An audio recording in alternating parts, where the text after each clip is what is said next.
Romans chapter 12, starting in verse 1. We're going to take a moment this morning to evaluate who we are and how to better get a sense of the plan that God has for our lives and what hinders us from being able to fully experience the plan that God would have for us. And it begins with the fact that we typically or oftentimes live our lives based upon what are considered to be labels. There may be labels that people have placed on us, or maybe labels we place upon ourselves. And so we want to think about that for a minute, because unless it is based upon who God says and his plan for our life, what it is, we'll miss God's best for us. Always remember this: God has a plan for you. And I say that, when I say you, I mean you singular, you as each individual. God has a plan for you, for me. And it's a plan that's good. That when he first designed you, or me, which we weren't by chance, it was with this word that we ought to use more often, a plan. God has a plan for you. A plan. But oftentimes we aren't walking in accordance with his plan because we get distracted, because we don't recognize who we are. In Romans chapter 12, verse 1, Paul talking to the church there about the value of living our life in a sacrificial way. If you notice, he says, therefore, in verse 1, and the therefore is because of God's wisdom that he spoke of in chapter 11, verse 33, verse through 36, where it talks about the fact that God is again able to do all things in our life, that he has a plan. He talks about this in verse 34, who knows the mind of the Lord, that he may be counseled, and of course no one does. Who has ever given God something that should be repaid? No one. So in other words, God is perfect in all his ways. He doesn't need to be counseled. He's a counselor. And so therefore, now as we read, and starting in chapter 12, verse 1, Paul says, I beg you. That word urge or beseech, as this is in the King James, that means it's imperative that we hear this, that you brothers in view and sisters in view of God's mercy, that you offer your bodies as living sacrifices, holy and pleasing to God. This is your spiritual act of worship. That's very important there, because for you and I to live this surrendered life, to live a life that allows God's plan to take effect, means we have to sacrifice. We have to sacrifice our own will. We have to sacrifice our own way, our own understanding. That's a sacrifice, because we all typically want to do things, as the old song, I did it my way. Even if it's the right thing you want to do, we want to do it our way. We have this figured out. Okay. But what we may miss is it's more important to do things God's way. And that takes surrender, because it takes surrender to yield to that you've got this, to let go and let God have it. That's a sacrifice. When we find ourselves, I was thinking about today, about things this morning. I was thinking about, to live in preparation for this message, I thought, how many things do we do that we don't like? I go to work. I don't like going. No, I don't mean that kind of thing. But how many of us have behaviors that we don't like, that we do? What are those things that we know we ought not do, and we feel guilty, and we do all that cycle, right? What are those characteristics about you that others may know about, or you may be the only one who deals with that? But no one has to tell you it's something you ought not do. You know it. But yet we do it anyway. Those things. It's a sacrifice to say, I'm done with that. Why do something you feel guilty about? Do it. Because it becomes an attraction. And we need to break loose from those things that we know we ought not do. And that only happens by trusting God to give us a substitute or a transplant of our heart sometimes, or our thinking. But I encourage you to think about this sacrifice. And what is it in life that you could sacrifice and change that would allow your lifestyle to be more holy and pleasing to God? Because he says, that is when you are really worshiping me.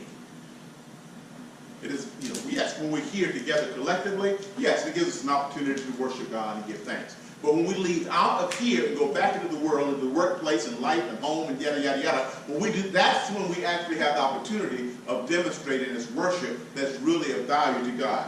What we must do, verse 2, avoid the labels. I wrote some things down here.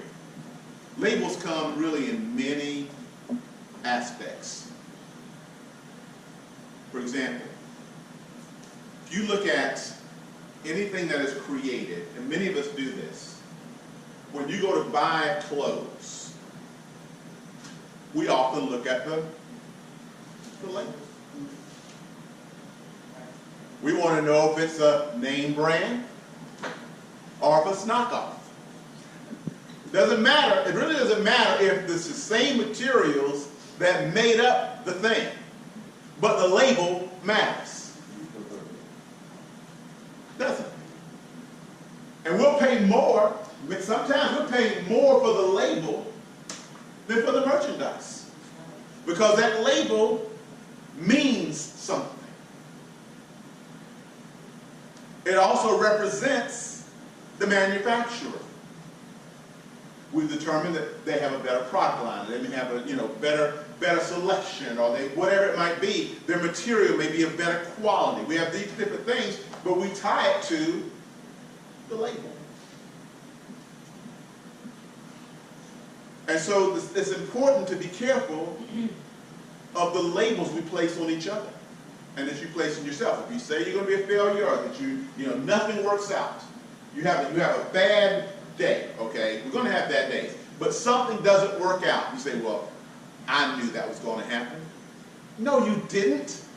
You didn't know it. You didn't will it to be a failure unless you just, quite frankly, sabotage yourself, which you can do. Because I'm going to tell you now, if you get an attitude where when things don't work out and you go, I knew that wasn't going to work out, guess what you have this self-sabotaging lifestyle. Because you will go into it already figuring out it's a failure. You have this what's the use mindset. Therefore, you will lose this thing called hope. You won't give it your best. And guess what you will get? Exactly what you said. Nothing. I would rather go into something hoping, believing, striving for success and it not work out than to go into something saying it's not going to work out and it doesn't work out. But we do this, don't we? We label ourselves, other people label you, whatever it might be, and you live in that model, and what happens is you miss God's best happening in your life. Think about what labels you've placed on yourself. Think about what labels others have put on you. Verse 2. Here's what the answer is. Do not conform to the labels. Look what he says here. Do not conform any longer to the pattern of this world, but be transformed by the renewing of your mind. Do not be conformed anymore. That word pattern is like a garment. Don't conform to the way the world says you should be successful. Be very careful of doing things the way you see others doing things. Align with the manufacturer, because whether you know it or not, you were designed by God. And it is better to know how the Creator designed you to behave than to allow others who did not create you to determine the way you should respond to the things of life. And so therefore he says you need to renew your mind. I thought about this morning. I was going to say to you, dare to be different. That was going to be the slogan, dare to be different. But as I came in this morning, I thought, no, it's not about daring to be different. Because difference, I'm just going to be different. What that will create in us is a defiant mindset. You will rebel against things for the sake of being different. Dare to be you. And it's a difference in daring to be you than daring to be different. Because first you must know who you are and whose you are. So to understand who you are, you must ask the designer, the creator, to help you understand who you are, what your gifts are, what your abilities are, what your purpose is. Dare to be that, not just to be different. And in that, you start to find yourself transforming, going a different direction, which may or may not be what others want to see you do. But dare to be you. But you can't be you unless you know who you are through Him who created you. That's why it's so important for us to understand God's purpose in our life. And He reveals that to us through His Word. Some people like to do repairs, and some people can do this, but sometimes they have these bolts left over. You want to repair something, and you don't use the manual, you don't use the guide, you just want to figure it out. And it's amazing. We can take things apart real easy. But when it comes to putting it back together, I end up with pieces left over.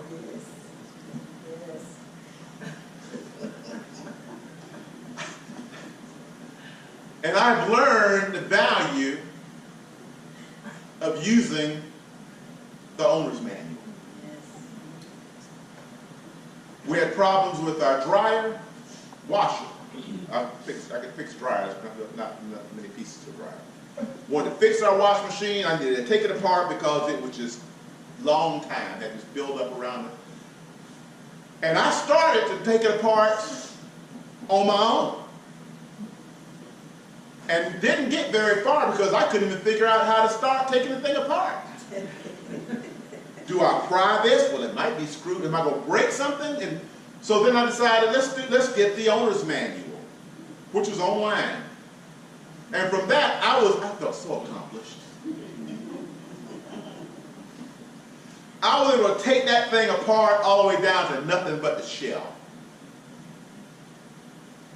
And clean it and put it back together. Except for one piece.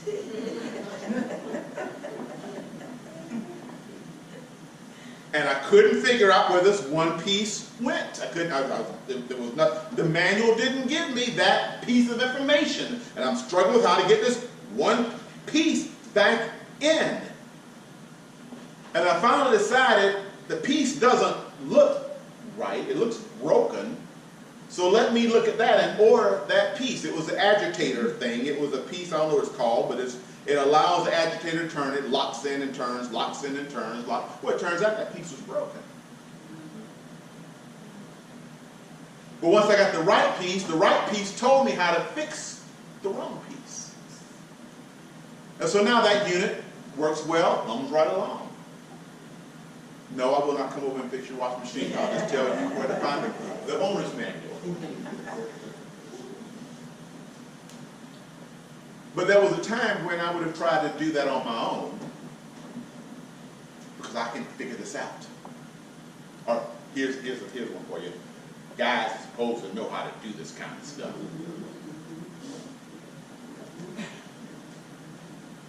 What, really? If guys had it figured out, then God would not have said to Adam, and let me give you some help. Think about that. Guys, the next time you say, guys, I'm a guy, I've got this, I don't need to hear from, let me tell you all this. Yesterday I determined that I lost my Surface. And you say, what's a Surface? A Surface is a tablet. It's one of my mini tablets, one of my mini gadgets. I've got gadgets all over the place. And it dawned on me all of a sudden, because I was going to let Margaret use the Surface for something she's doing this week. I couldn't find it. Then I'm going and thinking, okay, well, the last time I used it, well, you can, I'm a geek. I'm a geek. So I got all my stuff tracked. So I go online and look, and I can see the last time I used this device was on May 9th. I'm going, wow, that was a long time ago. What was I doing on May 9th? So I start tracking that down. I'm going through all this geek stuff, right? Tracking it down. Well, maybe I took it to Oregon with me. So then I start tracking that down. Nope, I can tell the one I used in Oregon to make the video was of this other device, that I've got, and I can tell. Sure enough, I saw artifacts. Yep, there was a video I did, so I know that. And the whole time, my wife, well, did you do? Don't talk to me about this. I got this. I'm figuring it out. But did you? Don't. They just don't talk to me right now. I'm in a mode, right? So I'm going through trying to look, and she keeps trying to drop a little something in there. I keep saying, I've got this, and I'm figuring this out. And she's asking me these weird questions. Obvious questions. Don't ask me obvious questions. This is a problem. I got to track this down. So now I know, I'm good now. I now know that the device I had was the one I took with me. Because I could see timestamps of files on it that happened during the time I was gone to San Francisco and Oregon. So now I know this is the one I've had. I got that much done. So now I know that. Well, did I decide when I was going that I've got all these gadgets, so therefore maybe I didn't take them both? So I just give up. I just give up. It's just lost. I can't. Maybe I left it at work. So I drive out to work. Not out at work. But I thought I remember, well, no, I don't really use it there. Okay, so now I get back home. I said, I'm done. I've checked the house. Then, well, did you look in your bag? I got my satchel. Yes, I looked in my satchel. See, it's not in here. Open up all the compartments. It's not in there. I just give up. I'm going to have to go ahead now and change all my passwords. Because it had all my accounts and passwords on it, like my other of the many devices, even one right here, and one right here, and one right here has. And oh my gosh, I got to figure all this. So I'm sitting down now, resigned to start to change all these passwords. This has been going on, say this with me, all day. I've been dealing with this, trying to figure this out. I'm sitting here working on this. She says nothing. She walked. I didn't even know she was here, right? Because I done told her I got this. I done told her, I'm serious. No, I can't make this stuff up. I got this. My son was the one who told me, well, can't you track your systems? Son, thank you so much for giving me this technical insight. And I start to track all my stuff down, so I figured it all out, so it's just lost. So I'm doing all this. This woman, I'm sitting at the kitchen bar there. There's a chair up beside me that has my satchel in it. I don't even see her. It's like this stealth thing going on. She walks up to it, opens it up, and there's this other compartment.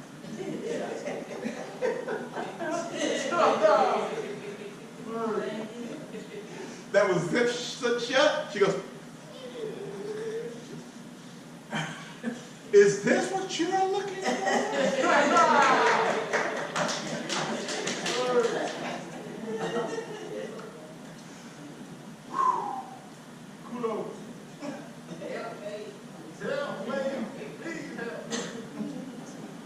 Men,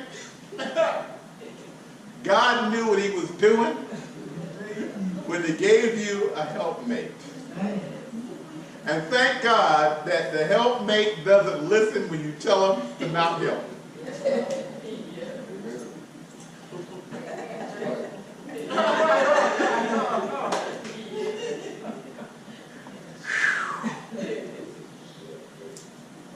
So don't conform to the way that say because you're a guy, you got this. Don't be so quick to think you can figure it out by yourself, no matter how much you think you're able to figure stuff out. Because it would cost you to waste a whole day, gas, time, stress, for nothing. And I looked in the satchel myself. But I must have hidden it from myself. Too many compartments. But we do that. Because in life we think we can figure things out. And I had a lot of indicators that confirmed what was not true. I had not taken the last time I used it. A lot of indicators. But you know, you can get so caught up in the indicators that you can overlook the obvious. Don't be so cautious in life to where you think you have it all figured out, that when there's an opportunity to get help that seems so simple, that you dismiss it because you decide to make things too complicated. God does not want our lives to be difficult. We're going to have challenges, we're going to have things to deal with. But he's going to help us to have an easy answer if we would decide to listen. And save us a lot of stress, really. A lot of unnecessary churn to be able to obtain the very same objective that we desire. But we have to be willing to listen. And don't be so quick to write off what we decide doesn't make any sense. Otherwise, we will be, as many are in life, and like I was in my little scenario that was very true, wearing ourselves out over something that we already have. And we do it every day. Because we've got it figured out, or we know better. We have the ability to do all these things to prove to ourselves that we can do this thing. We can figure this thing out. The suggestions are too, that's not possible, that's too, that's... And many times, if not often, that will be the very answer. Be very careful. Be willing to transform your mind, to have it renewed. Then you will be able to test. We still need to make decisions and approve what God's will is. That's what we should strive for, to know what God's will is in our life. That's the only way we will be able to live this life worthy of the calling, and to be able to keep a hopeful attitude and a desire and ability to have vision, and to be willing to move forward, and to trust that when the closed door is there, that we don't find ourselves giving up. Because we'll be able to realize that's just not the door that God has for us. And it won't be I just give up and woe is me. But we'll be able to have clear vision to understanding, okay, that's not the one. So then let me, Lord, show me, help me. What's your will in this situation? Help me to be more sensitive to what you would have me to do. Help me to do this very thing. To be able to test and approve and know what your will is, because he ends verse 2 with listen to this, your good, your pleasing, and your perfect will. That's God's desire for your life. So when you and I are ready to give up, and what's the use, and I'm tired of this, and I can't deal with this any longer, and all that, be very careful of that. Because that is not God's plan for your life. He has a good, perfect, pleasing plan. All he asks us to do is trust him. And don't label yourself with your preconceived notion and miss out on God's best.